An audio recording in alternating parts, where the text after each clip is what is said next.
महर्षी नारदांनी देवाला विचारलं, की कलियुगात काय केलं पाहिजे, की ज्या माध्यमातून मी तुझी प्राप्ती करू शकतो. भारतामध्ये सुद्धा अजून काही भागामध्ये पाहिलं, तर एवढा पराकोटीचा विरोध आपल्याला शैव आणि वैष्णवांमध्ये पाहायला मिळतो. म्हणजे काही मंडळी तर कापड फाटल्यानंतर शिव म्हणत नाहीत, टाका घाल म्हणतात. हो, हो. कारण त्या निमित्तानं शिव हे तोंडात नाव येईल. म्हणजे एवढं त्यांनी शंकराचं नाव वर्ज केलंय. आकाशात पतितम तोयम यथा गच्छती सागरात. हं. आकाशामधून पडलेलं पाणी जसं सगळं कुठेही पडलं तरी ते समुद्राला जातं. तसं सर्व देव नमस्कारम केशवम प्रति गच्छती. हं. कुठल्याही देवाला नमस्कार केला तरी तो त्या जो युनिव्हर्सल आहे, त्या तत्वाला जाऊन पोहोचणार आहे. आणि ही भक्ती म्हणजे आपण आहे त्या परिस्थितीमध्ये करू शकतो. आपल्या वाट्याला आलेलं काम प्रामाणिकपणे करणं म्हणजे भगवंताची पूजा आहे. ओके. आमच्या सावतामाळी महाराजांनी कांद्यामध्ये देव पाहिला. कांदा, मुळा भाजी. लसणामध्ये देव पाहिला. आता दुर्दैव असं आहे, की आम्हाला देवामध्ये कांदा दिसतो. म्हणजे 2 गोष्टी सोडायच्या. एक कर्तृत्वाचा मद म्हणजे हे मी केलंय. मी केलं. माझ्यामुळे झालंय. हं. मी होतो म्हणून झालं. मी आहे म्हणून घर चाललंय. हं. मी आहे म्हणून सगळं हे चालली, कंपनी चालली, जे काय चाललंय ते. मी आहे म्हणून. हं. मी आणि हे मी आलं की दुःख आहे. शिव या शब्दातच किती मस्त दडलेलं आहे बघा ना. जोपर्यंत आपल्यामध्ये तो आहे, हं. शिव म्हणजे ई हा ईश्वराचा इकार. हं. जोपर्यंत आपल्यात आहे तोपर्यंत आपण शिव आहे. हं. आणि त्यातला इकार म्हणजे ती वेलांटी काढून टाका. जे शिल्लक राहतं ते शिव आहे. महाशिवरात्रीचा आजचा दिवस आहे. तर महाशिवरात्रीच्या दिवशी तुम्ही लोकांना काय संकल्प घ्यायला सांगाल?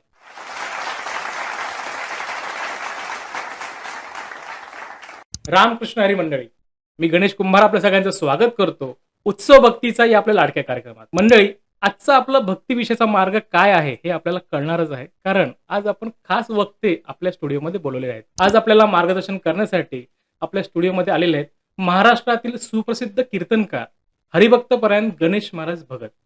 महाराज, तुमचं आमच्या स्टुडिओमध्ये खूप खूप स्वागत. रामकृष्ण हरी. धन्यवाद.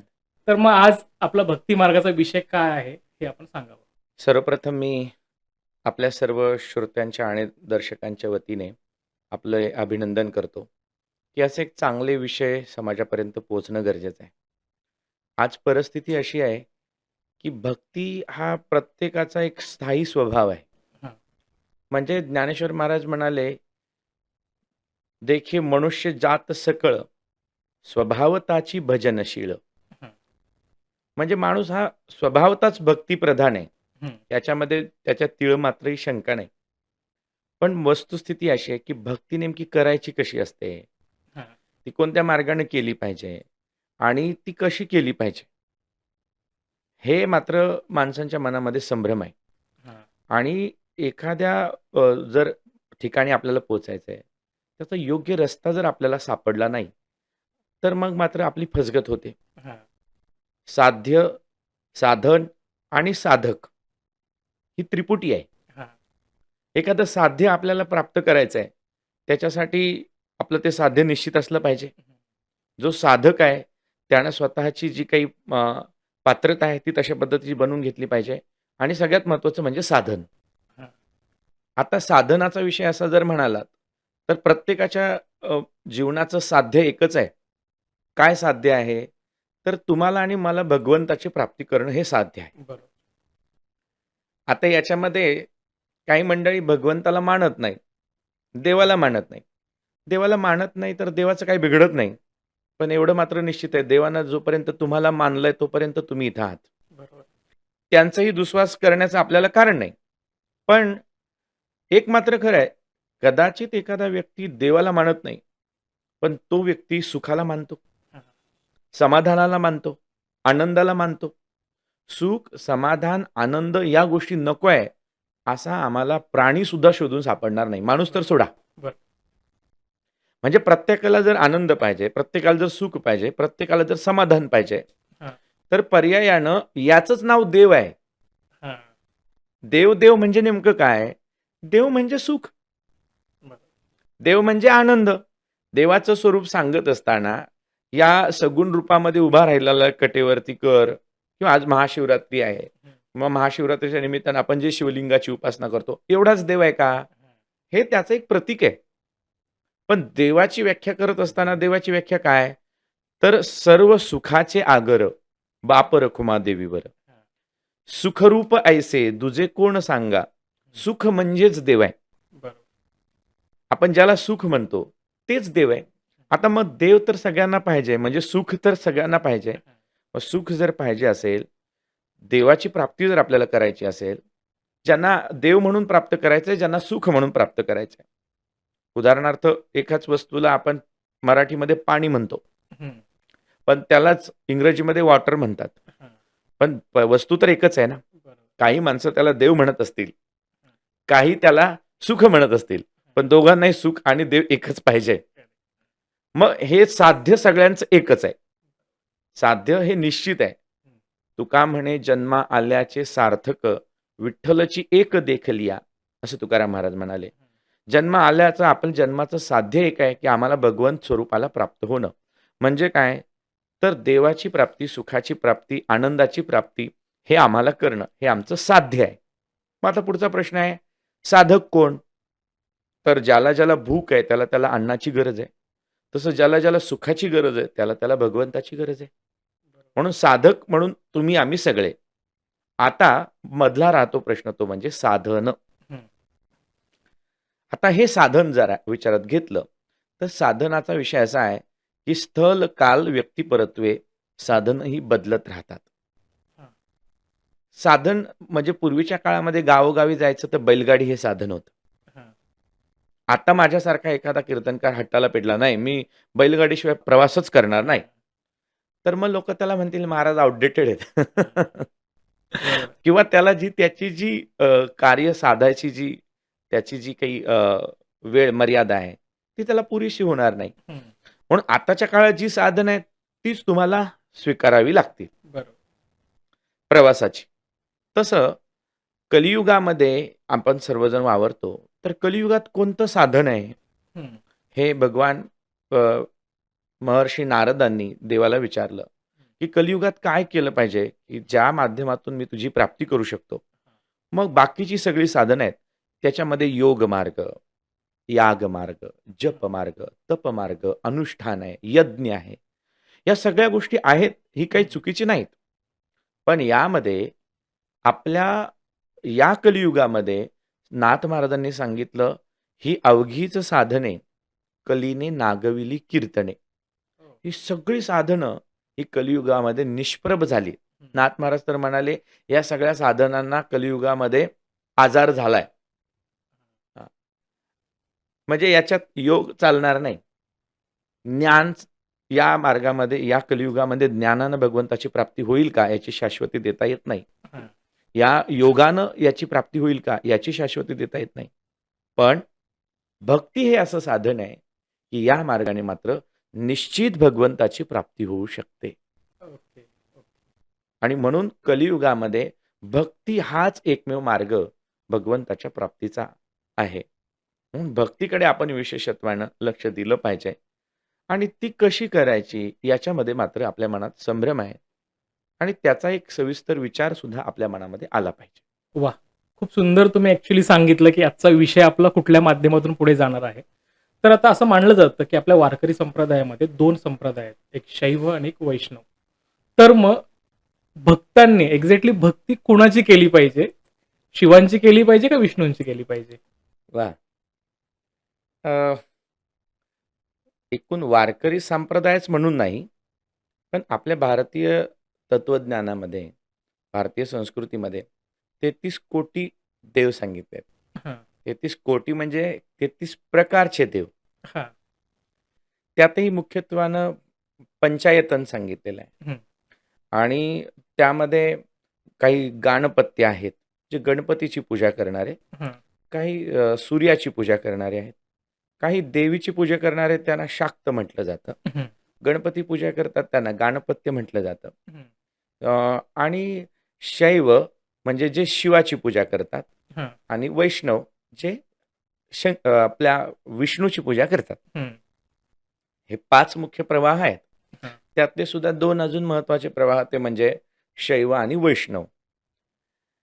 काय होतं, मुळातच आपल्या भक्तीमध्ये किंवा आपल्या साधनेमध्ये योग्य मार्गदर्शन जर मिळालं नाही, योग्य गुरु जर आपल्याला मिळाला नाही, तर मग असा गोंधळ होऊन जातो. हो.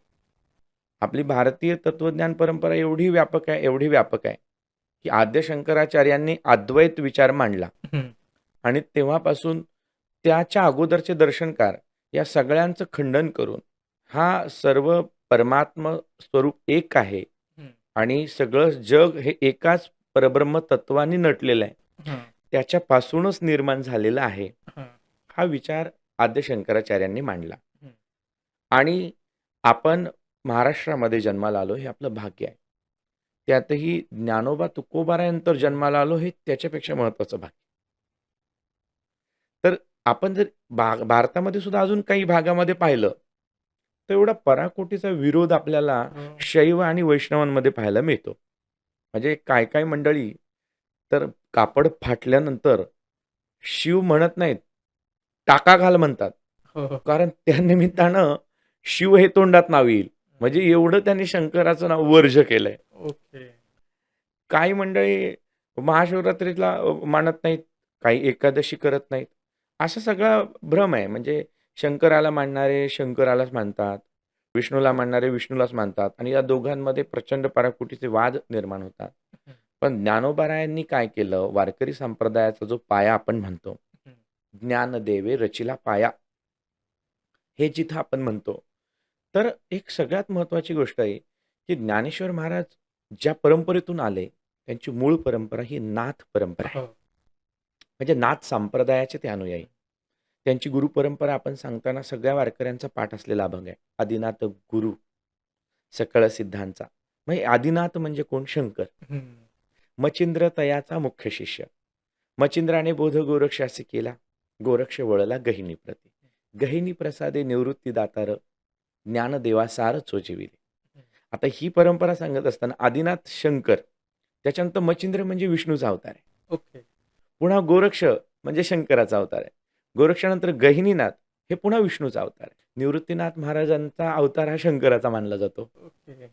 आणि सदाशिवाचा अवतार स्वामी निवृत्तीदातार. म्हणजे आपली ही परंपरा अशी चालत आली, की कधी शंकराने विष्णूला मानलाय हं. गुरु, तर विष्णूने शंकराला मानलाय. ओके. ज्ञानोबारांपर्यंत आलं, ज्ञानोबारा हे विष्णूचाच अवतार आहे. ओके. म्हणजे आपल्या वारकरी परंपरेमध्ये शैव वैष्णव हा वेगळा भाव ठेवलाच नाही. हो. आणि ही भावना आपल्या सगळ्यांच्या मनामध्ये असणं फार गरजेचं आहे. कारण हरिहरा भेद नाही, नका करू वाद. हं. नाथ महाराज म्हणाले, त्यांच्यात भेदच नाहीये. बरोबर. त्यांच्यात जर भेद नाही, तर आम्ही कशाला वाद केला पाहिजे? हां. मूळ तत्व हे एक आहे. म्हणजे आपण ब्रह्मा, विष्णू, महेश, तीन देव म्हणतो. हं. पण या सगळ्यांचं तत्व एक आहे. हं. आणि त्याच्यामध्ये वाद करण्यापेक्षा आपल्याला आपल्याला जे प्राप्त झालेलं दैवत आहे आणि आपल्या भारतीय संस्कृतीमध्ये याचं स्वातंत्र्य आहे, हां. की तुम्हाला जो पाहिजे तो देव तुम्ही उपास्य माना. हां. फक्त एवढं आहे, की बाकीच्या देवांना सुद्धा त्याच्यात पाहता आलं पाहिजे हां. बरोबर. किंवा बाकीच्या देवांमध्ये सुद्धा तोच आम्हाला पाहता आला पाहिजे. ही भक्तीची एक साधनेची एक व्यापक आणि दृष्टी आपल्याला सगळ्यांना वारकरी संप्रदायानं दिलेली आहे. ओके. ओके. त्यामुळे शिव आणि विष्णू हा काही भेद नाही आणि त्याच्यामध्येच एक फक्त वेलांटीचा फरक आहे. हरी आणि हर हां. हा फक्त वेलांटीचा फरक आहे. बरोबर. पण तत्व हे एकच आहे. एक एकाचे हृदयी, गोडी साखरेचे ठाई. हां. एक जण गेला आणि म्हणाला त्या रसाच्या दुकानात गेला आणि म्हटला, "अहो, मला शुगर फ्री रस मिळेल का?" आता ऊसाचा रस शुगर फ्री कसा असू शकतो? बरोबर. साखर आणि गोड ह्याच्यामध्ये वेगळं कसं काढता येईल? हां. म्हणजे भगवान शिव आणि भगवान विष्णू हे दोनही एकच आहेत. हं. अशा पद्धतीचा भाव आपल्या मनामध्ये असणं, ही भक्तीची एक व्यापक दृष्टी आहे. जसं आता म्हटलं जातं, की आपल्या पांडुरंगाची जी मूर्ती आहे, ती मूर्ती म्हणजे विष्णू आणि शंकर यांच्या ऐक्याचं एक प्रतीक आहे, असं म्हटलं जातं. अगदी. जरा त्याविषयी सांगा ना? वाह! म्हणजे मूर्तिशास्त्रांचा जो अभ्यास आहे, त्याच्यामध्ये भगवंताच्या डोक्यावरती हे त्यानं शिवलिंग धारण केलेलं आहे. आणि म्हणून ती जी स्वयंभू मूर्ती आहे आणि त्या मूर्तीमध्येच शिव आणि विष्णूचं ऐक्य आपल्याला पाहायला मिळतं. हां. याच्यासाठी एक प्रसिद्ध उदाहरण आहे. हं. संत नरहरी महाराज हं. हे नामदेव महाराज त्यांच्या समकालीनच संत होते. हां. नामदेव महाराजांच्या वेळी भक्तीचा जागर पंढरपुरामध्ये एवढा झाला की सर्व जातीची लोक नामदेव महाराजांच्या प्रभावळीमध्ये आले. हां. म्हणजे सेना न्हावी असतील, गोरा कुंभार असतील, हं. सावता माळी असतील, त्यांच्या आडनावावरून आपल्या लक्षात आहे. त्यानंतर चोखा मेळा असेल, परिसा भागवत असतील, ही सगळी मंडळी. नरहरी महाराज सुद्धा त्या काळातच होते, पण ते पांडुरंगाला मानत नव्हते. पंढरपुरात राहत असताना सुद्धा ते पांडुरंगाचं तोंडच पाहायचं नाही. मी शैव आणि शिवाचाच उपासक आहे, कट्टर उपासक. एका सावकारांनी म्हणे देवाला नवस केला आणि तो नवस पूर्ण करायचा म्हणून त्याच्या भगवंताच्या कमरेला सोन्याचा कंबरपट्टा त्याला ते अर्पण करायचा होता. मग बनवणार कोण? मग प्रसिद्ध सोनार कारागीर म्हणून नरहरी महाराजांना त्याने सांगितलं. नरहरी महाराज म्हणाले मी बनवीन, पण मी मंदिरात येणार नाही, कारण माझा निश्चय असा आहे की मी त्या विठ्ठलाचं तोंड पाहणार नाही. मग ते म्हणले तुम्ही काय करा, तुम्ही जा, तुम्ही कमरेचं माप घ्या आणि कमरेचं माप घेऊन माझ्याकडे या. नरहरी महाराजांनी सांगितल्याप्रमाणे तो जो सावकार आहे तो गेला, त्याने कमरेचं माप घेतलं, माप घेऊन घरी आला. त्या मापावरती बरोबर यांनी कमरेचा कंबरपट्टा बनवला सोन्याचा छान. म्हणाले आता तुम्ही तुमच्या देवाला परिधान करा. गेले ते तिथं गेलं, कमरेला लावला तर 4 बोट कमी पडायला लागला. ते परत आले, अरे म्हटले 4 बोट कमी पडत आहे. मग त्यांनी परत 4 बोट वाढून दिला. परत ते गेले, पुन्हा त्यांनी घातलं कमरेला पांडुरंगाच्या, तर पुन्हा 4 बोट कमी पडायला लागला. पुन्हा म्हटलं अजून 4 बोट कमी पडतंय, अजून जरा वाढून द्या. परत वाढून दिला. हे सगळं करता करता 4-5-6 वेळा ते झालं. शेवटी ते सावकार म्हटले अहो हे किती वेळा असं करायचं, तुम्हीच स्वतः चाला ना तिकडे. आता नाईलाज होता, पण ते म्हटले मी येतो, पण मी त्याचं तोंड बघणार. बघा किती कट्टर, म्हणजे मी त्याचं तोंड बघणार आहे. मी येणार, डोळे बांधून तिथपर्यंत येणार, तुम्ही तिथे मला घेऊन जा, मी हातानं त्याचं माप घेतो, डोळ्यांनी मी त्याचं तोंड सुद्धा बघणार नाही. आणि असं म्हणून त्याला घेऊन गेले नरहरी महाराजांना ते सावकार. आणि नरहरी महाराजांनी डोळे बंद करूनच देवाच्या कमरेचं माप घ्यायला सुरुवात केली. आणि आश्चर्य असं की यांच्या डोळे बंद असलेल्या अवस्थेमध्ये त्यांनी जसा कमरेला हात लावला तसं ती पांडुरंगाची कंबर नाही, त्यांना ते शिवलिंग असं भासलं. आणि नरहरी महाराजांनी अचंबित होऊन डोळे पटकन उघडले आणि वरती पाहिलं तर पांडुरंग आहे. डोळे बंद करून पाहिलं कमरेला तर शिवलिंग आहे. अशा संभ्रमामध्ये असताना मग त्यांच्या लक्षात आलं की अरे हे दोन्ही वेगळे नाहीत. आणि मग नरहरी महाराज पुन्हा अभेद्य स्वरूपाच्या शैव आणि वैष्णव या अद्वैत स्वरूपाच्या भक्तीकडे प्रवर्तित झाले. असा हा एक संतांच्या बाबतीमध्ये घडलेला जो काही प्रकार आहे. आणि तिथून पासून ते म्हणाले की नरहरी सोनार हरीचा दास, भजन करीतो रात्रंदिवस, देवा तुझा मी सोनार, तुझी नामाचा व्यवहार. यातून आपल्याला असं लक्षात येतं की ही पांडुरंगाची जी मूर्ती आहे किंवा पांडुरंग दैवत आहे, या आणि राम आणि शंकर या दोघांच्या मध्ये एकच भाव आहे, भजन करी महादेव, राम पूजी सदाशिव. राम भजन कुणाचं करतो तो शंकराचं, आणि शंकर भजन कुणाचं करतो तो रामाचं. देव वेगवेगळे आहेत, पुष्कळ देव आहेत. पण भारतीय तत्वज्ञानाचा विचार मांडत असताना आपली संस्कृती किती श्रेष्ठ आहे हे सांगण्यासाठी 11 सप्टेंबर 1893 दिवस आपल्यासाठी खूप महत्वाचा आहे. ज्या दिवशी स्वामी विवेकानंद हे धर्म परिषद शिकागोमध्ये उभे राहिले. आपल्याला कल्पना आहे, पहिल्याच शब्दामध्ये त्यांनी सभा जिंकली होती. आणि बंधू आणि भगिनींनो म्हटल्याबरोबर तो एक वेगळा विचार होता.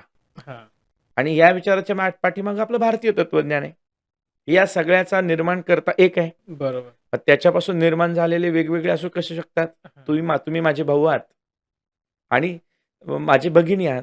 हा जो भाव एकत्व विचार मांडला हं. आणि पुढचा एक विचार स्वामी विवेकानंदांनी मांडला, तो अत्यंत महत्त्वाचा आहे, की भारतीय तत्त्वज्ञान म्हणजे काय?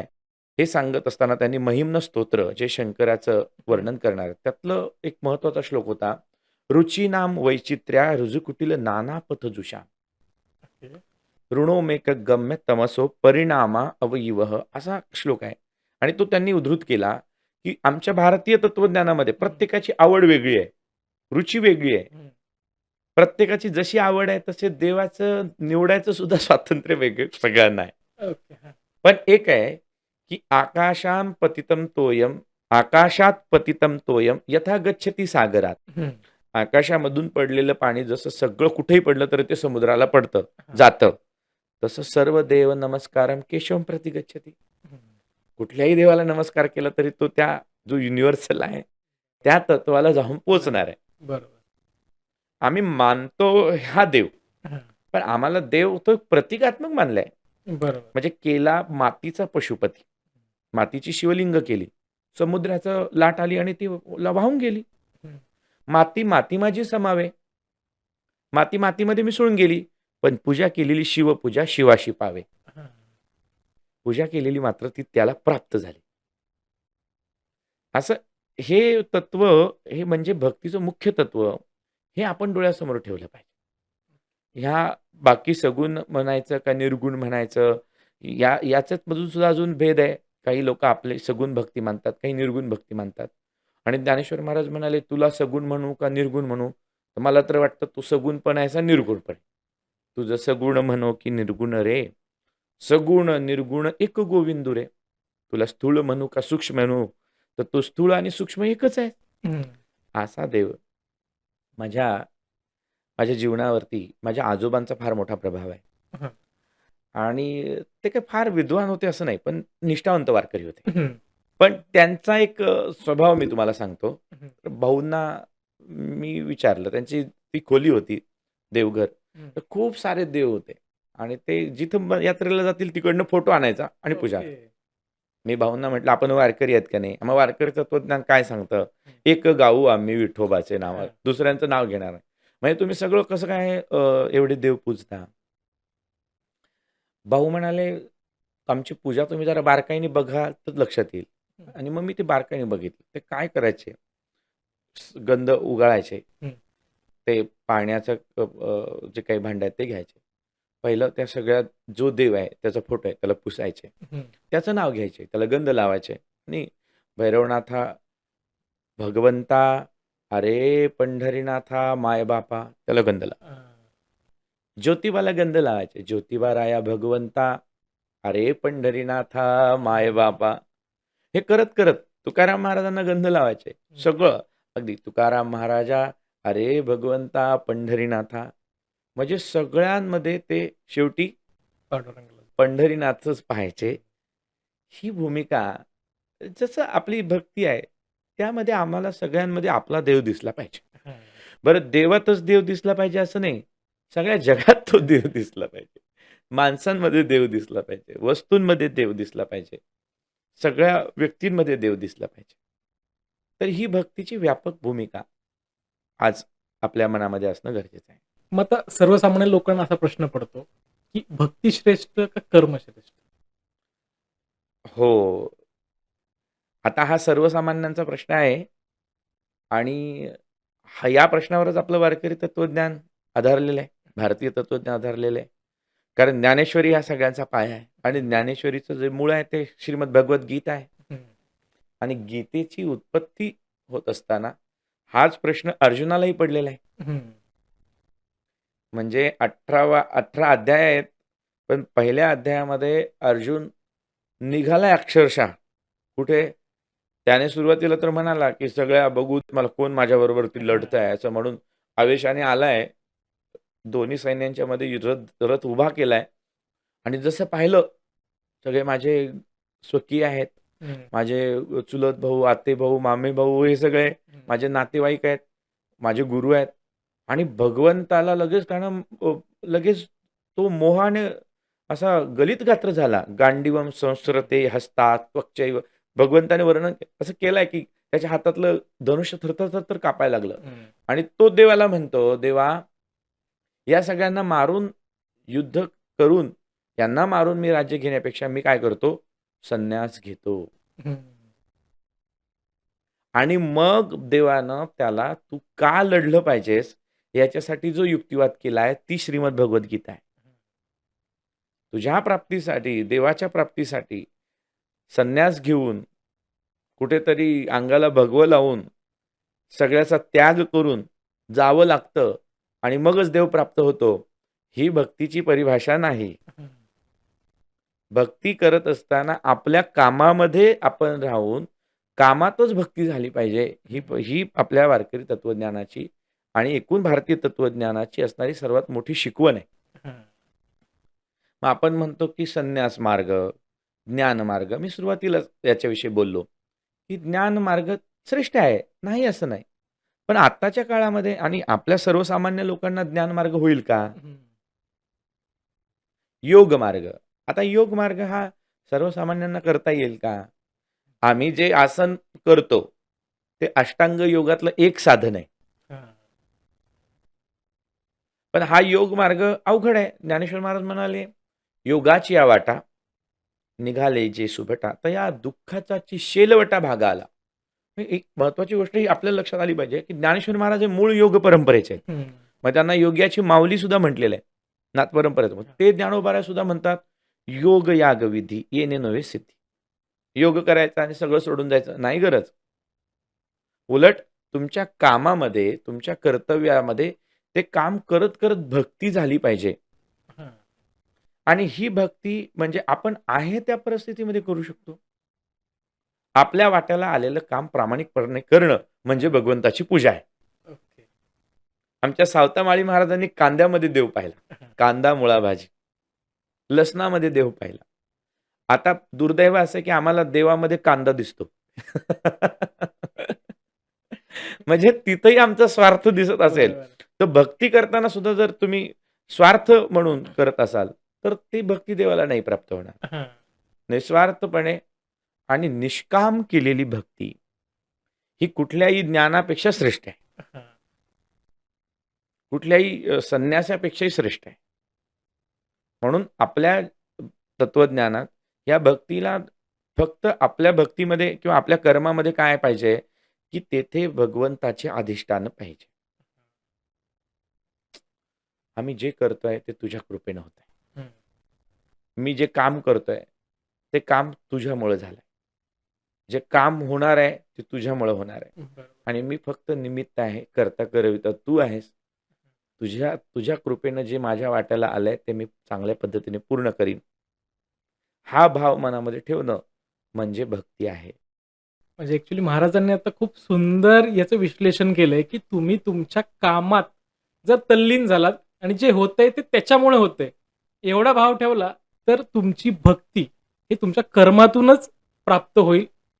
खूप सुंदर सांगितलं. आणि कर्माचा दुःख, कर्माचा उद्वेग किंवा कर्मापासून त्रास कधी होतो याचं सुद्धा कर्माचं बंधन म्हटलंय त्याला. ज्ञानेश्वर महाराज म्हणाले, हे कर्माचं बंध कधी होतो तर कर्तृत्वाचा मधु, कर्मफलाचा आस्वादू. हे दोन गोष्टी आहेत. कर्तृत्वाचा मध आला की दुःख आहे आणि कर्मफलाची आसक्ती आली की दुःख आहे. म्हणजे दोन गोष्टी सोडायच्या. एक कर्तृत्वाचा मध म्हणजे हे मी केलंय, माझ्यामुळे झालंय, मी होतं म्हणून झालं, मी आहे म्हणून घर चाललंय, मी आहे म्हणून सगळं हे चालली, कंपनी चालली, जे काय चाललंय ते मी आहे म्हणून. मी मी मी मी मी मी आणि हे मी आलं की दुःख आलं. भांडणं कशामुळे होतात? माझ्यामुळे होतात. माझ्यामुळे म्हणजे माझ्यामुळे नाही, पण प्रत्येकाच्या अंतःकरणामध्ये असणारा मीपणा. मग इथं भक्ती करताना जो भक्त असतो तो काय म्हणतो? ज्ञानेश्वर महाराजांनी एवढी ज्ञानेश्वरी लिहिली आणि ते म्हणाले, किंबहुना तुमचे केले, हे तुमच्यामुळे झालं. धर्म कीर्तन हे सिद्धी नेले, तुम्ही नेलं. तिथं माझं काय? तिथं माझे उरले पाईकपण. तुकाराम महाराजांनी एवढा तुकोपनिषद, ज्याला आपण पंचम वेद म्हणतो, हे निर्माण केलं. तुकाराम महाराजांना विचारलं, तुम्ही कसं काय केलं होय? कसं एवढं छान बोलता तुम्ही, एवढे छान एवढे अभंग आहेत, असं कोणतरी म्हणाल असेल. तुकोबाराय म्हणाले, हे मी आपुलिया बळे नाही मी बोलत, हे माझं बळ नाहीये, सखा कृपावंत वाचा त्याची. हे जिथं येतं ती कर्मात सुद्धा भक्ती होते. आणि दुसरं की गीता सांगते कर्मण्येव अधिकारस्ते मा फलेषु कदाचन. हम्म. कर्म करणं हा तुझा अधिकार आहे. त्यात फळ काय द्यायचं हे मात्र आपल्या हातात नाही. हा. हे हे त्याच्या हातात आहे. बरोबर. म्हणजे आपण हा एवढा छान पॉडकास्ट बनवतोय. पण हे आपण नाही ठरवू शकत याला किती चांगले व्ह्यूज हा. मिळायला पाहिजेत. बरोबर बरोबर आहे. एखादी वस्तू आपण तयार केली, हा. तर ते तयार करत असताना त्या वस्तूचा शेतकरी आहेत. एक सगळ्यात महत्त्वाची गोष्ट शेतकऱ्यांनी हा वारकरी विचार अंगीकृत केला आहे हम्म. आणि सगळ्यांनी तो अंगीकृत करणं गरजेचं आहे. आज एवढा आपण सगळेजण प्रगत झालोय, पण हा विचार जर आपल्या मनामध्ये असेल ना, तर आपण सुखी, समाधानी होऊ शकतो म्हणजे देवापर्यंत जाऊ शकतो. बरोबर. नाहीतर मला आज वाईट वाटतं, की कितीतरी चांगले वेल क्वालिफाईड, वेल एज्युकेटेड, उद्यमशील, आय-टी इंजिनियर अशी चांगली डॉक्टर, उच्च विद्याविभूषित लोकं आहेत. पण ती आत्महत्या करतात हो. हो. स्वतःचं जीवन संपवतात. याचं कारण काय? याचं कारण फेल्युअर, बरोबर. अपयश. कुठलंही यश अंतिम नसतं आणि कुठलंही अपयश हे शेवटचं नसतं. हा.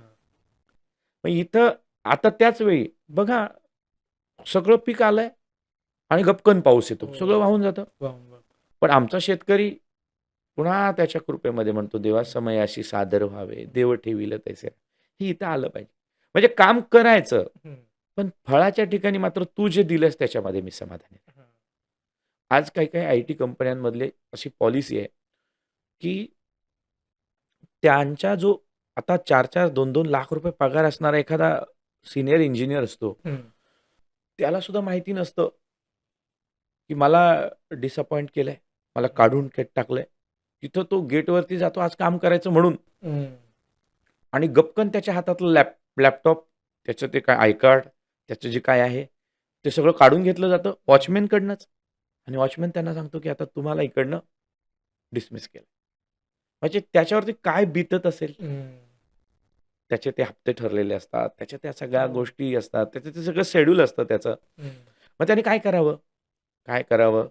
काय करावं? एवढंच करावं, की आपलं कर्म करण्याचा अधिकार आहे.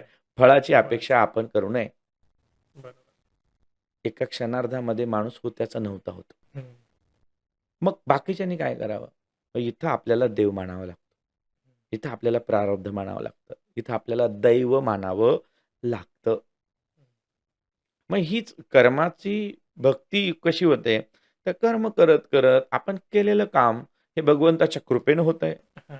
आणि देवा तू जे देशील ते मी स्वीकारायला तयार आहे. हा भाव ठेवता आला पाहिजे. हा भाव ठेवता आला.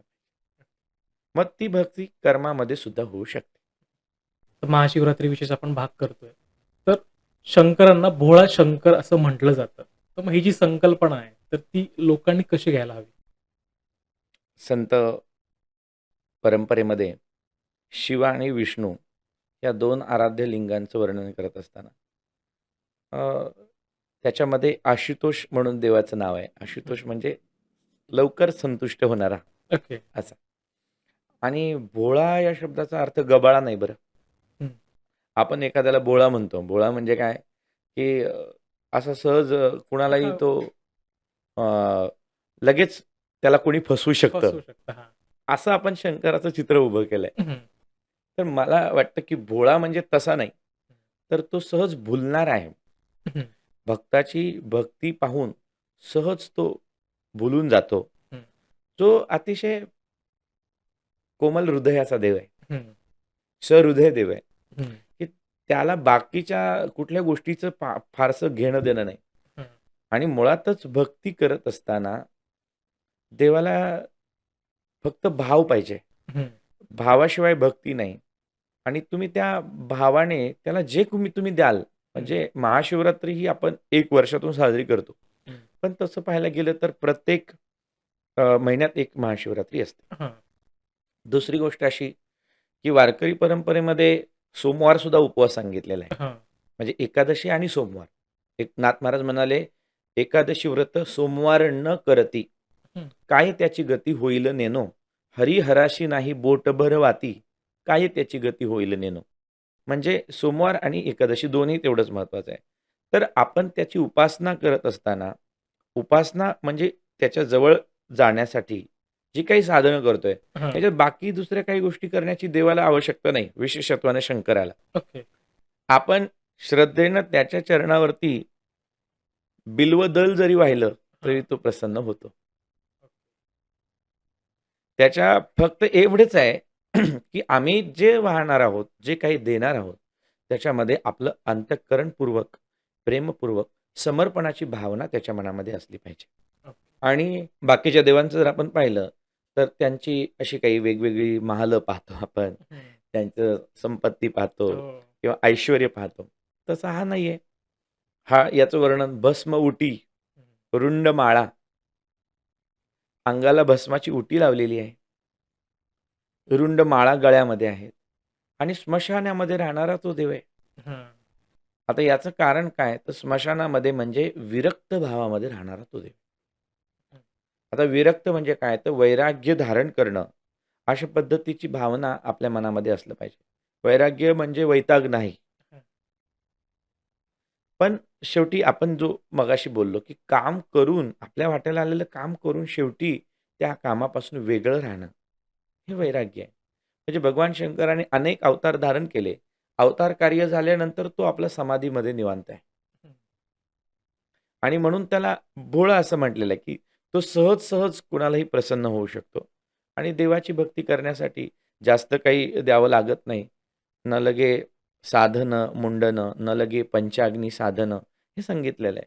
किंवा देवाकारणे भाव तस्मात्, हां. द्यावे न लगे फारसे वित्त. पैसे पण द्यावे लागत नाही. सहज प्रसन्न होईल. फक्त एवढंच आहे, की तुम्ही त्याची श्रद्धायुक्त अंतःकरणाने भक्ती करा हं. आणि त्याला समर्पित व्हा. तो तुमच्यावरती सहज प्रसन्न होतो. महाशिवरात्रीची कथा सांगत असताना जंगलामध्ये शिकार करण्यासाठी गेलेला एक शिकारी. हं. त्याला शिकार काही मिळाली नाही आणि शिकारी करत असताना तो शिकारीच्या शोधामध्ये झाडावरती बसला आणि वाट बघतोय शिकारीची.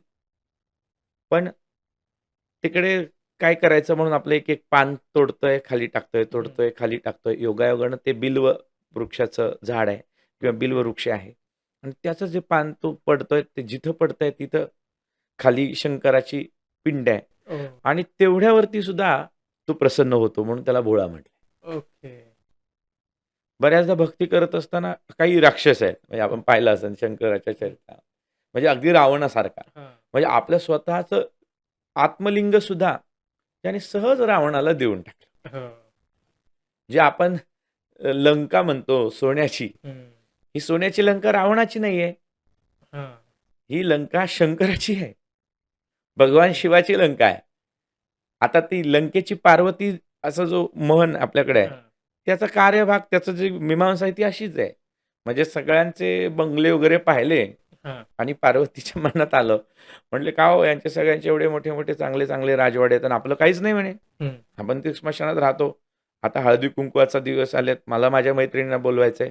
जरा चांगलं घर बांधा की." हं. आता ते बांधा म्हटल्यावरती त्या देवाला काय कमी आहे? त्यानं लंका सोन्याचीच बांधली नगरी. ओके. आता सोन्याची नगरी बांधली खरं, मग ते ब्राह्मण पूजा करायला, पौराहित्य करायला कोणाला बोलवायचं? रावण जरी राक्षस असला तरी तो फार विद्वान होता. हो. म्हणजे भगवान शंकराचा किती भक्त होता, तर आपल्याला याची कल्पना आहे, की त्याने आपल्या स्वतःच्या तंतूंपासून तारा बनवून विणा बनवलेला. हं. आपलं शिरकमल त्याने देवाच्या शिवलिंगावरती वाहिलं. हो. देवाचं जटाट विगलज्जल प्रवाह पावित स्थले हे जे अष्टक आहे, हे रावणाने रचलेलं आहे. हं. मग रावण ब्राह्मण होता. तर रावणाला बोलवलं. त्याने पौराहित्य, त्याने ती पूजा वगैरे केली. सगळं झालं. आता दक्षिणेची वेळ आली. हं. मग ते शेवटी जरी ब्राह्मण आणि विद्वान असला तरी वृत्ती राक्षस ना. हां. मग म्हणे, "काय काय देणार दक्षिणा? काय पाहिजे?" भगवान शंकर म्हणाले, "इच्छा तुम्हाला जी इच्छा असेल ती मागा." हं.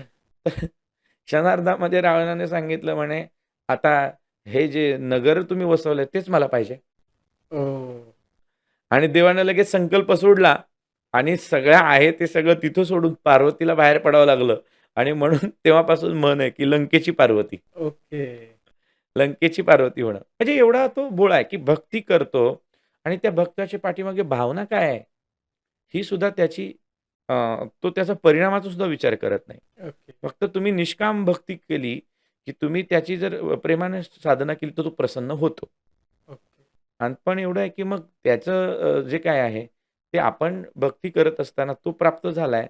पण भक्तीतून आपण लोकविधायक काम, आपल्या जीवनाचा उद्धार, समाज उद्धार हे कसा होईल, याच्यासाठी आपण प्रयत्न केला पाहिजे. ओके. म्हणजे आता आपल्याला हे तर कळालं, की भोळा शंकर का म्हटलं जातं.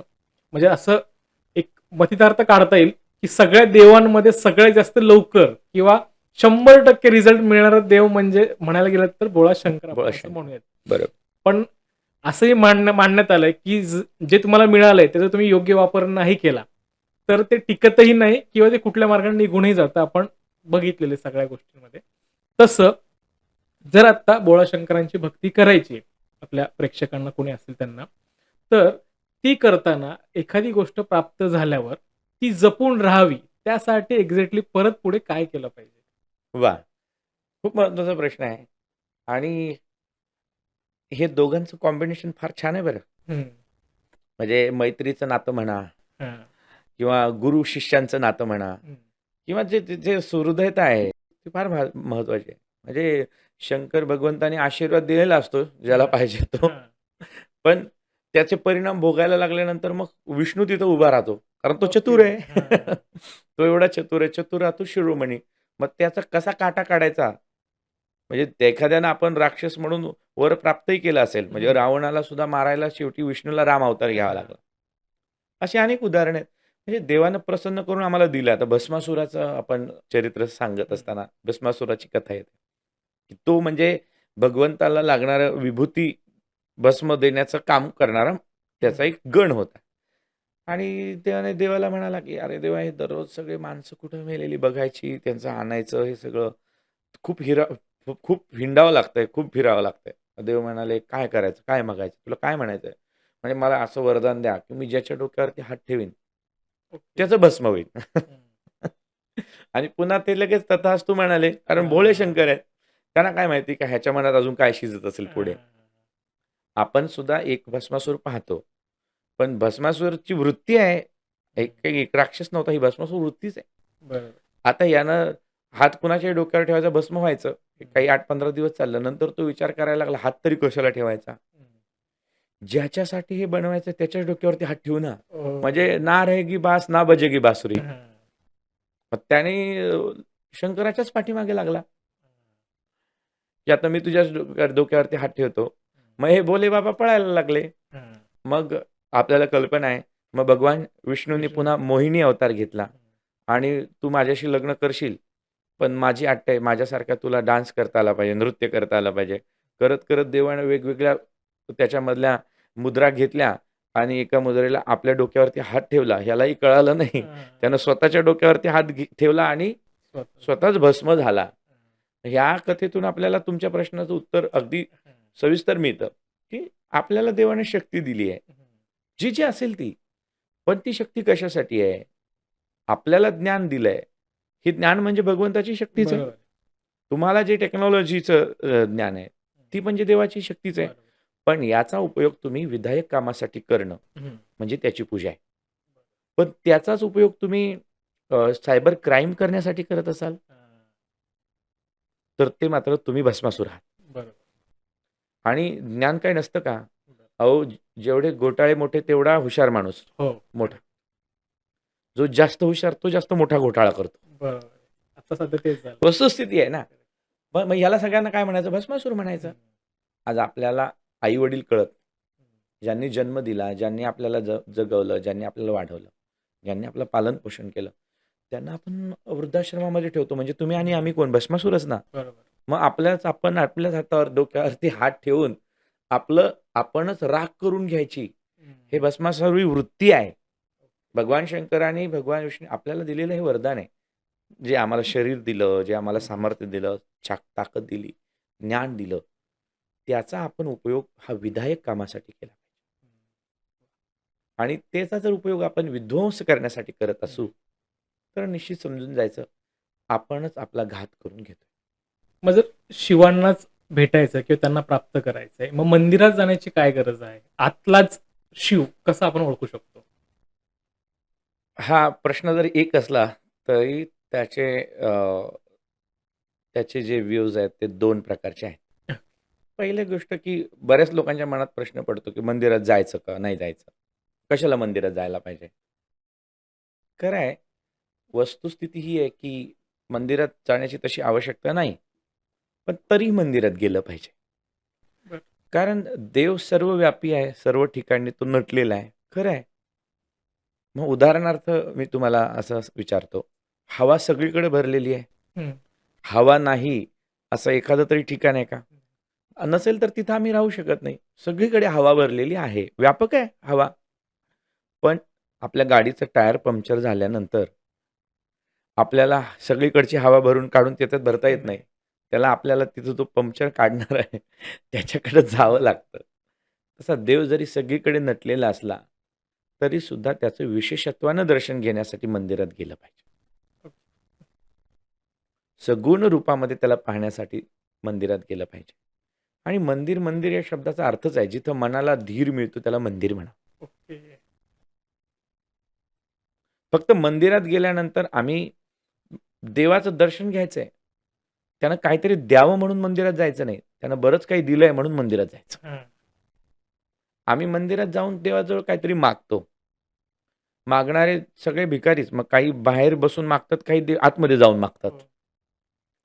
पण तू एवढं सगळं दिलंय आणि तुझ्या कृपेने सगळं चाललंय, हे स्मरण ठेवून त्याचं दर्शन घेऊन जाणं याच्यासाठी मंदिरात जावं. पण देव पाहण्यासाठी मंदिरातच जावं लागतं, असं आहे का? तो दुसरीकडे दिसणार नाही का? तर याचं उत्तर नाहीये. याचं उत्तर असं आहे, की तुम्हाला तो आहे तिथे देव दिसू शकतो. आणि सगळ्यात महत्त्वाची गोष्ट, जो सगळीकडे व्यापक आहे, तो आपल्यामध्ये नाहीये का? हं. भक्ती, भक्ती, भक्ती म्हणजे नेमकं काय? अनेक संप्रदाय, अनेक पंथ आहेत, अनेक उपासना पद्धती आहेत. पण भक्तीचं सार एवढं आहे, की तुम्ही स्वतःला ओळखा. ओके. तुम्ही आम्ही कोण आहोत? याचा जर विचार केला, तर शंकराचार्य म्हणतात, शिवोहम, शिवोहम, शिवोहम, शिवोहम 3 वेळा म्हणाले. मी शिव आहे, मी शिव आहे, मी शिव आहे. हं. तुकाराम महाराज म्हणाले, देवची बरे, देवची बरे, तुका म्हणे खरे तुम्ही. तुम्ही देवच आहात. म्हणजे आपण सगळे देवच आहोत. जर आम्ही देवापासून निर्माण झालो, मातीपासून जर घट निर्माण झाला, मडकं निर्माण झालं, तर त्या मडक्यामध्ये काही माती नाही का? नाही. हां. त्याच्यात आहेच आहे ना. बरोबर. म्हणजे सगळं जग हे त्याच्यापासून निर्माण झालं. आपण जर त्याच्यापासून निर्माण झालो, तर आपण पण देवच आहोत. फक्त एवढंच आहे, की आम्ही आमच्या स्वरूपाला काहीतरी एक तात्पुरती लेबल लावले हं. आणि जे लेबल लावलं तेच आम्ही धारण केलं. हां.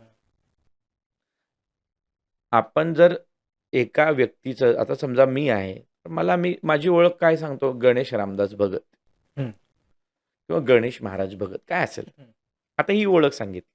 वस्तुस्थितीने ही ओळख आपली आहे का हो? हं. जर आपली ओळख असती, तर आता आर-टी-ओ एवढं डेव्हलप झालंय, हं. की आर-टी-ओमध्ये पहिली गाडी घ्यायची झालं, तर गाडी घेऊन पुन्हा नंबर प्लेट घ्यायला परत जावं लागायचं पासिंग हां. करायला. आता तसं होत नाही. हं. आर-टी-ओमधून नंबर प्लेट सहित येते गाडी. बरोबर. मला असं म्हणायचं आहे, या सगळ्या जगाच्या गाड्या जिथून पास होतात, तो आर-टी-ओ तो आहे. हां. मग तो नाही का एवढा डेव्हलप होऊ शकत? जर गरजच असती, तर एक नंबर प्लेट अशी दिली असती आम्हाला इथे लावून, गणेश रामदास भगत. हं. पण हे नाव, हे जे आपलं स्वरूप आहे, हे माझं स्वरूप नाही. हे शरीराचं स्वरूप आहे. आणि आपलं तत्वज्ञान शरीर आणि मी हा वेगळा आहे. शरीर म्हणजे एक आवरण आहे, एक साधन आहे आणि त्याच्यामध्ये मी राहिलो. म्हणजे जसं की गाडीमध्ये आम्ही प्रवास करतो, पण गाडी म्हणजे मी नाही. हां. कपडे आम्ही घालतो, पण कपडे म्हणजे मी नाही. हं. तसं शरीर आम्ही धारण केलंय, पण शरीर म्हणजे मी नाही. तर मी कोण आहे? याचा विचार करणं म्हणजे परमार्थ आहे. याचा विचार करणं म्हणजे अध्यात्म आहे. आणि शेवटी या सगळ्याचं उत्तर आहे, की मी म्हणजे भगवंत आहे. मी म्हणजेच शिव आहे. ओके. आणि एक शिव या शब्दातच किती मस्त दडलेलं आहे बघा ना. जोपर्यंत आपल्यामध्ये तो आहे, हं. शिव म्हणजे ई हा ईश्वराचा इकार. हं. जोपर्यंत आपल्यात आहे, तोपर्यंत आपण शिव आहे. हां. आणि त्यातला इकार म्हणजे ती वेलांटी काढून टाका. जे शिल्लक राहतं ते शव आहे. हां. ज्याला बरोबर. ज्याला आम्ही डेड बॉडी म्हणतो. हां. ज्याला कोणी प्रेत म्हणेल. आपल्या ग्रामीण भाषेमध्ये तर कुणाचंही असलं तरी त्याला मढच म्हणतात. मड म्हणतो. म्हणजे ज्याच्यात जोपर्यंत ईश्वरी तत्व आहे, तो वेलांटी आहे, हां. इकार आहे, तोपर्यंत हे शिव आहे. नंतर हे शवच आहे. वाह! म्हणून आपण आत्म्याचा शोध घेणं. इथे आपण धनकवडीमध्ये सद्गुरू शंकर महाराजांचं वास्तव्य आहे. हां. महाराजांच्या मठात गेलं की त्यांचं पहिलं हे स्लोगनच आहे, ब्रीदवाक्यच आहे. मुझे वो ही जानेगा जो खुद को पहचानेगा. देवाला पाहणं, परमार्थ करणं, अध्यात्म करणं म्हणजे स्वतःला ओळखणं. आणि आतमध्ये आमच्या देव आहे, त्या आत्मस्वरूपाला आम्ही पाहणं. वेदांनी सुद्धा हे सांगितलं, अहम ब्रह्मास्मी. हं. सोहम ते मी आहे. तत्वमसी ते तत्व म्हणजे मी आहे. तत्त्वम असी ते तू आहेस. प्रज्ञानम ब्रह्म ही 4 महावाक्य आपल्या वेदांचं मूळ आहे. म्हणजे सगळा परमार्थ शेवटी आपल्या आतमध्ये असणाऱ्या अंतस्थ ईश्वराला जाणून घेणं, हं. हे म्हणजे अध्यात्म आहे. आणि तो देव पाहण्यासाठी मंदिरातही गेलं पाहिजे, पण नुसतंच मंदिरात जाऊन उपयोग नाही. हां. मंदिरात जाऊन सुद्धा आपण अंतर्मुख होणं गरजेचं आहे आणि कुठेही असून सुद्धा आपण अंतर्मुख होणं गरजेचं आहे. ही भक्ती, ही शंकराला प्रिय आहे, ही शिवाला प्रिय आहे. वाह!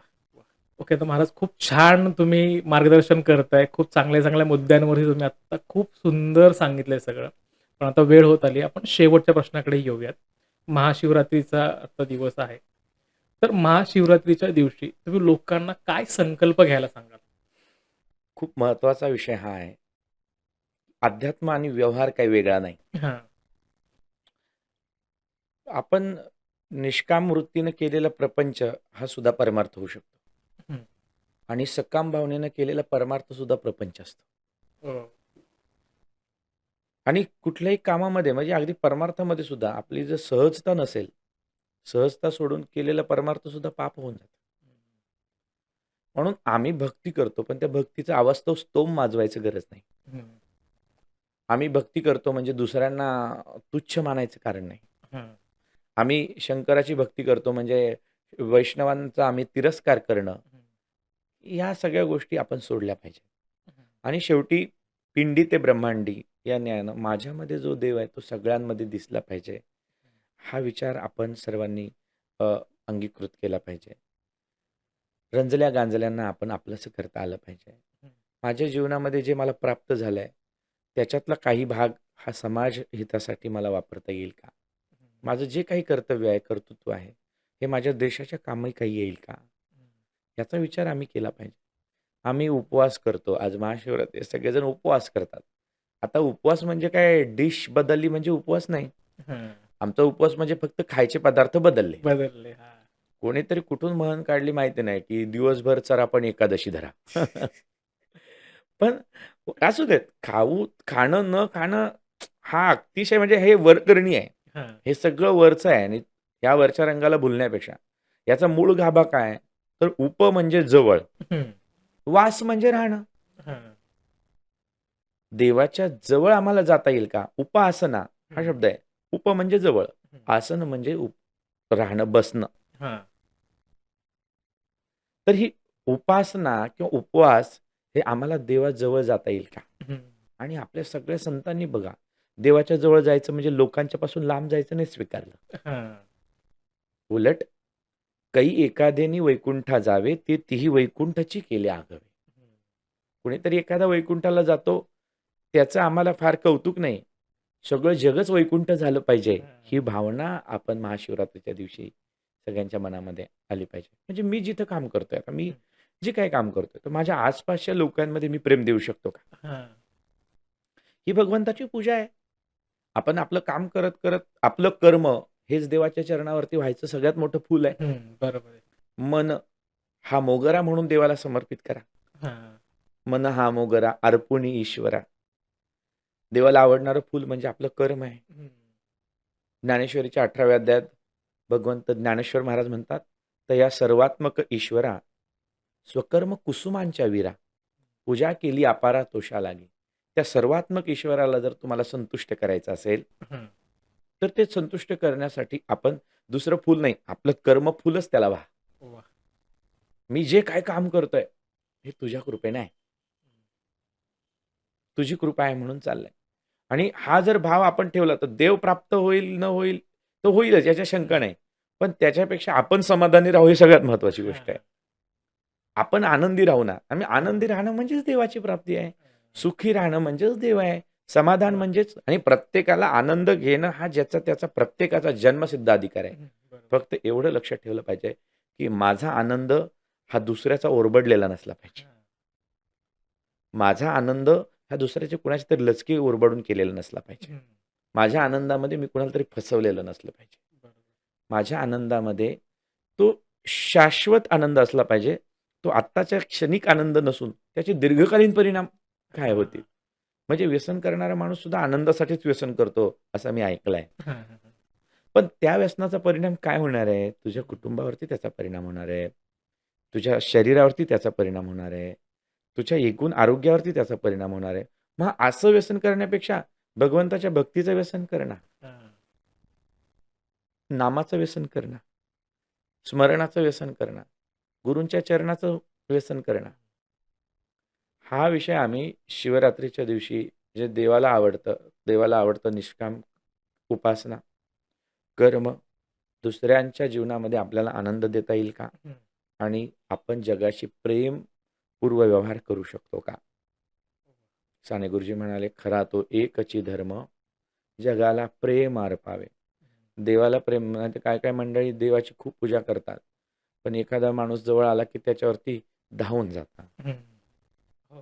त्याला त्याच्याशी आपण चुकीच्या पद्धतीने व्यवहार करतो. सहजासहजी शक्य होत नाही, कारण ती अवस्था आनंद पदाची प्राप्ती करायची आहे. हे काय एवढ्या सहज होणार नाही. पण आपण सगळ्यांनी असं प्रयत्न करूयात की मी माझ्या जीवनामध्ये इतरांना आनंद देऊ शकतो का?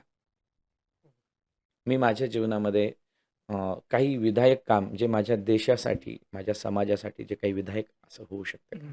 स्वार्थ तर आम्ही करणारच आहोत, पण त्या स्वार्थामध्ये आम्हाला काही परमार्थ करता येतो का? हा विचार म्हणजे आज महाशिवरात्रीची खरी भगवानी शिवाची पूजा आहे. वाह! महाराज खूप सुंदर तुम्ही याचंही विवेचन केलंय. खूप सुंदर सांगितलंत. जर तुम्हाला महाशिवरात्रीला महाशिवरात्री साजरी करायची म्हणतोय किंवा आपण खराच उपवास जर करायचा असेल ना, तर महाराजांनी ज्याप्रमाणे आत्ता सांगितलंय, त्याप्रमाणे करा. तुम्हाला महाशिवरात्री पावेल म्हणजे पावेल. 100%. महाराज तुमचं गुरुकुल सुद्धा आहे आणि तुम्ही खूप चांगले-चांगले विद्यार्थी घडवताय. जरा त्याविषयी आम्हाला जरा सांगा ना? अ, मला माझ्या गुरुकृपेने जे काही ज्ञान मिळालं, तसं मी वारकरी परिवारातला एक मुलगा आहे आणि लहानपणापासून मी आळंदीला शिकत होतो. 14 वर्ष गुरूंच्या सानिध्यामध्ये राहून म्हणजे गुरुकुलात राहून मी शिकलो. त्याच्यामध्ये कीर्तनचा अभ्यास, सगळ्या ग्रंथांचं जे आवश्यक आहे, त्या सगळ्या ग्रंथांचा अभ्यास. विशेषत्वानं पुन्हा कीर्तनासाठी आवश्यक असणारं संगीत, याचाही अभ्यास मी करत आलो. अजूनही करतोय. आता सध्या माझं संशोधन पुणे विद्यापीठामध्ये कीर्तन या विषयावरच माझं संशोधन सुरू आहे. पण मी असा विचार केला, की जे आपणाशी ठावे ते सकळांशी सांगावे. शहाणे करून सोडावे सकळ जन. जे आपल्याला मिळालंय ते लोकांपर्यंत पोहोचता यावं, ते देता यावं. आणि हे तत्वज्ञान, ही भूमिका, हे संगीत हे लोकांपर्यंत पोहोचण्यासाठी आम्ही पुण्यामध्ये गुरुकुल सुरू केलं. त्याच्यामध्ये संगीताची जी शाखा आहे, ते माऊली संगीत विद्यालय या नावाने आहे. आणि तिथे सुद्धा अगदी संगीत अलंकारापर्यंत गायन, वादन, तबला, पखवाज, हार्मोनियम याचं शास्त्रोक्त शिक्षण दिलं जातं. गांधर्व महाविद्यालयाचा किंवा भारती विद्यापीठ यांचे देखील आपण त्याच्याशी टाईप केलेलं आहे. आणि तिथून मुलांना कला तर मिळेलच, पण त्याच्याबरोबरीनं नोकरीची सुद्धा चांगली संधी मिळून जाते. म्हणजे कलाकार किंवा कीर्तनकार हे स्वयंपूर्ण झाले पाहिजेत, अशी माझी आणि माझ्या गुरुजींची अतिशय प्रामाणिक धारणा आहे. म्हणून मग ते परीक्षा देखील आपण तिथे घेतो, जिथून संगीत शिक्षक, कला शिक्षक म्हणून आपण नोकरी करू शकतो किंवा स्वतः परफॉर्म करणारे सुद्धा माझे अनेक विद्यार्थी आहेत. अगदी आंतरराष्ट्रीय पातळीवरती ते आपली कला सादर करतात. त्यानंतर कीर्तन विद्यालय. मी कीर्तन हे माझा जिव्हाळ्याचा विषय आहे. त्यामुळे जगद्गुरू तुकोबाराय कीर्तन विश्वविद्यालय अशी आम्ही संस्था सुरू केली, ज्याच्यामध्ये आता 200 विद्यार्थी शिकत आहेत. आतापर्यंत एक 3-1 हजार विद्यार्थी शिकून बाहेर पडलेत आणि चांगले कीर्तनकार किंवा कीर्तनकारच म्हणून नाही, पण एक संस्कारक्षम माणसं समाजात निर्माण होत आहेत. हां. संत विचारांचं अधिष्ठान असणारी माणसं हं. निर्माण होत आहेत. आणि याच्यामध्ये आता आनंदाची गोष्ट अशी, की याच्या अगोदर हे कुठेच नव्हतं.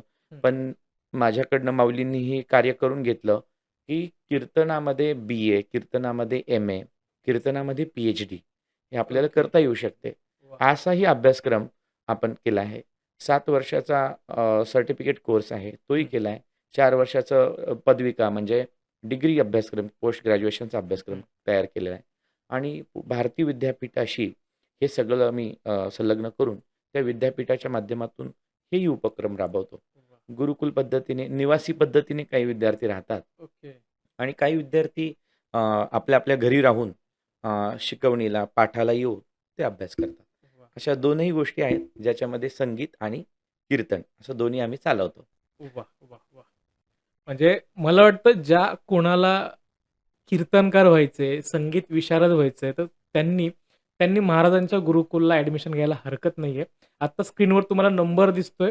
तुम्ही आत्ता कॉन्टॅक्ट करू शकता किंवा WhatsAppला मेसेज करून पिन करू शकता. आणि विशेष म्हणजे दादा, की आपण हे दूरस्थ शिक्षण सुद्धा ठेवलंय. म्हणजे आत्ताच्या काळात हां, प्रत्येकाला फिजिकली येणं शक्य होत नाही. हां. मग अगदी अगदी बाहेर देशातून सुद्धा मुलं माझ्याकडे शिकतात वाह! आणि ते ऑनलाईन पद्धतीने आपण त्यांना शिकवतो. क्या बात! तर तीही देखील व्यवस्था आहे. वाह! म्हणजे त्याला महिन्यातून 3 महिन्यातून एकदा आला, हं, तरी तो फिजिकली भेटेल हं. आणि इतर वेळी तो आपल्या आपल्या ऑनलाईन. कामामध्ये ऑनलाईन पद्धतीने तो शिकू शकतो. खूप सुंदर, खूप सुंदर. सो आता महाराजांनी सांगितलं, की ऑनलाईन पद्धतीनेही तुम्ही हे शिक्षण घेऊ शकता. तर लवकरात लवकर फोन करा आणि तुमचं ॲडमिशन बुक करा. तर आपण थांबूयात. खूप वेळ झाला आपण गप्पा मारतोय. तुम्ही तुमचा अमूल्य वेळ दिला त्याबद्दल तुमचे खूप खूप धन्यवाद. रामकृष्ण. तुम्हाला जर हा पॉडकास्ट आवडला असेल तर लाईक, शेअर आणि सबस्क्राईब करायला विसरू नका. भेटूयात पुढच्या एपिसोडमध्ये एका नवीन विषयासह. रामकृष्ण.